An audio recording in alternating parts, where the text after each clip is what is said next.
So normally we go to Malaysia for Chinese New Year. Because my mum side is Malaysian. For this year, of course, it's a bit different. We can't gather in Malaysia anymore. So I think we'll gather at my mom's place, yeah, my parents' house. And of course my in-law. Every year I will have a gathering with my secondary school friends. So this year we are planning like how we're going to get together, because usually it's more than 8 for sure. So we are still planning, don't know yet.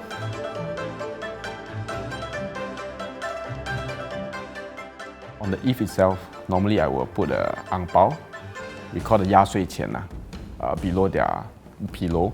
That's my usual practice. It's actually inherit from my parents. So my parents also practice that since I was young. From what I know from the elderly, like my parents, it's like 压岁就是给你身体健康 that kind of thing, like good health. Then like kids will grow up very in a well manner lah, somehow. Yeah, more of a good health. Talking about my kids, actually another tradition is I will buy new clothes for them, new shoes. Sometimes my wife say, "Ayah, they got a lot of clothes already, don't need." I say, "Cannot." I say, during Chinese New Year, this is a tradition. Yeah, let them. It's just like things that you must do during Chinese New Year, so that you can feel the festive season. Reunion dinner is more important, like nowadays. I mean, like for us now. Before, everybody stay together. We see each other every day. We eat dinner together every day. But now, then you can really feel like, oh yeah, reunion dinner is to gather everybody together to celebrate. During this period of time, you will think that like, oh, back then, parents done so much for us, like cook special dish only during this period of time. So I think it's a very interesting tradition that we have to keep it.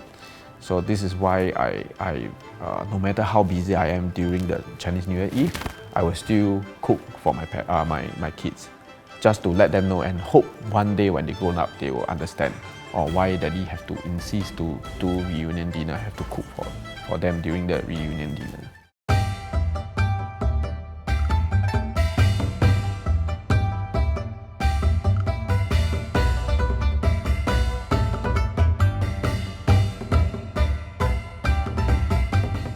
Today I'm going to do this prosperity 鸡种饭.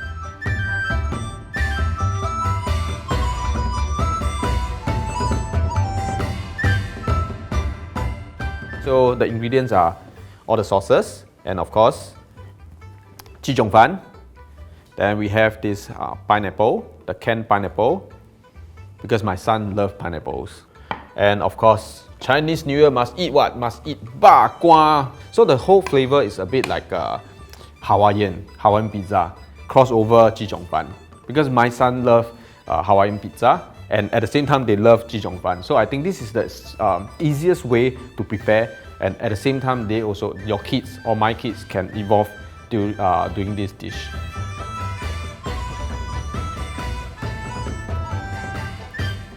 So when you prepare all this, once it's prepared, your kids can garnish it with all these ingredients. I'm going to chop it into like small bits, so it will become like a bit of like a bacon bits. So it's easy to sprinkle on it. Drizzle some of the light soy sauce onto the 鸡种饭.